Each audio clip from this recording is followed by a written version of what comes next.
Let's switch gears now to politics, as the Senate President Godswill Akpabio has commended the governor of Akwa Ibom State, Umo Eno, for defecting to the All Progressives Congress, APC. Eno officially defected from the People's Democratic Party to APC on Friday at an event held at the government house in Uyo, the state capital.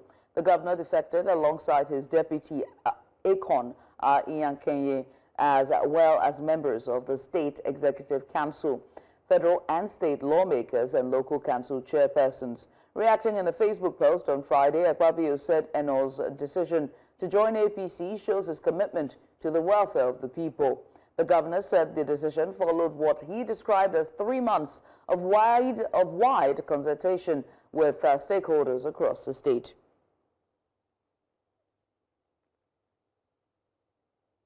Progressive Congress.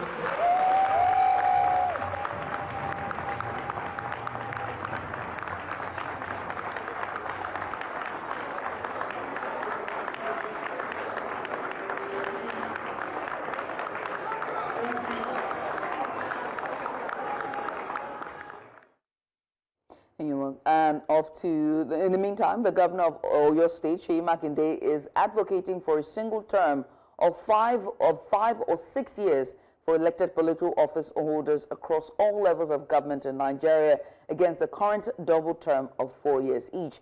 Governor Makinde believes a single term of 5 or 6 years is enough for any government to focus and serve the people and deliver on its mandate.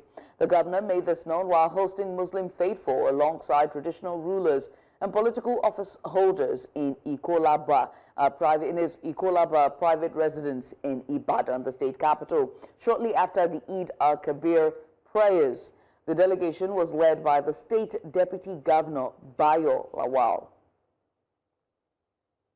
Very lofty ask there. Well, joining us to discuss this and more is a rights lawyer and political analyst, Alan Shore.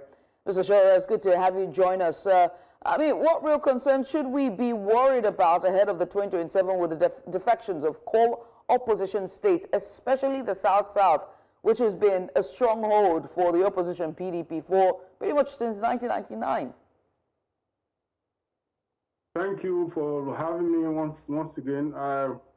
I don't think there is anything to be worried about the current defection. What we should be worried about is that there may be emergence of a new and perhaps stronger opposition. What is going on currently is the death of a political party, unfortunately, the PDP, and I can tell you that is going to herald the born or the birth of a new, more organized opposition. And so, will the Nigerian voter have sufficient, choice, or variety to choose from if all the candidates on the ballot were from one party by 2027? There are 18 registered political parties in Nigeria today, and you can see that the politicians are already rearranging themselves. Just like I said earlier, the death of one political party that is in the opposition does not necessarily translate to the death of opposition. Sometimes it even means the emergence of more oppositions if we have to follow strictly the Constitution, because it is the duty of INEC to register new political parties. Even the existing ones can go into merger, or some of the not too popular political parties will become popular in the days ahead. And that is what may likely play out. So the people will definitely have enough options come 2027. I mean, one thing is options, right? Like you rightfully put, 18 political parties.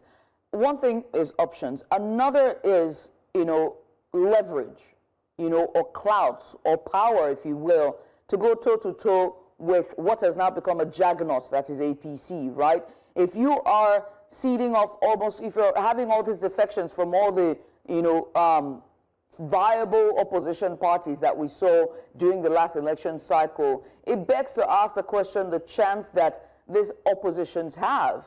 Do they have that, what it takes? Because it's not just in the name, okay? It's more than that. It takes influence, it takes, a figure like, a powerful figure who can steer the party and speak to power and stand toe-to-toe to the ruling party to be able to clinch power or, do better for Nigerians. Yes, there are two things that you have just put together. One is the fact that we're going to have people with outstanding personality to stand as a opposition figure to contest and win election. The second one is, are we going to have enough voices, enough people who will play the role of opposition? Opposition don't necessarily have to be in power. You can be opposing and still be vibrant for democracy to survive. But now to your first part of the first question, are we going to have men with outstanding clouds, outstanding personalities to stand who can command the respect of the people to win the election? That power, that decision rests with the Nigerian people. Come 2027, to choose between darkness and light, to decide between the centrifugal and the centripetal, to compare the candidate of Party A and Party B and take that individual decision which will be enumerated or counted by INEC. And INEC will now make pronouncement. It is that pronouncement that will now decide whether the wish or wishes of the people have come to fruition. So we have to wait. As we wait, let's talk about INEC itself, right? Because it's the umpire who is supposed to play fair. And we saw what happened in 2023 with the Beavers, with the presidential, the general elections, as well as the gubernatorial elections. And we've seen situations of the off-cycle elections, right? The gubernatorial off-cycle elections. And the issue, the bulk of the problem is transparency, right? We've seen this in the election tribunal. It's transparency with the Beavers and cases of overvoting or undervoting, And so we have to bring the INEC to the fore. Can they play fair, and can they deliver on the promises of transparency and accountability to Nigerians come 2027? See, part of the challenges we have, even with the current defection, with the day of defection, is the failure of INEC. INEC has not been able to come to its responsibility, I mean its constitutional responsibility of conducting election. The Nigeria Constitution is very clear, section 68(1)(g). When a legislator deflects from the party that is elected on, his position becomes vacant. But INEC has not been able to enforce, or let's say INEC and the judiciary have not been able to enforce this. And this has emboldened people who ordinarily should have lost their seat. And lastly, before I let you go, I would like for you to comment on Governor Seyi Makinde's idea of single term for president and governor, a single term of 5 or 6 years. What's your thoughts on that, on his idea? Why is he raising it now that he's at the verge of completing his own second term? Why are Nigerian leaders always try to play smart on the people?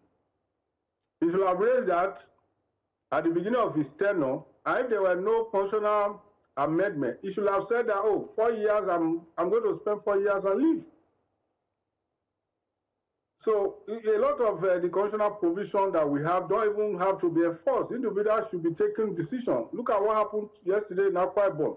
The commissioner said he was not going to follow the governor. People must be able to take decisions based on their conscience, not on playing to the gallery. Now that he's leaving, he's now advocating for single term.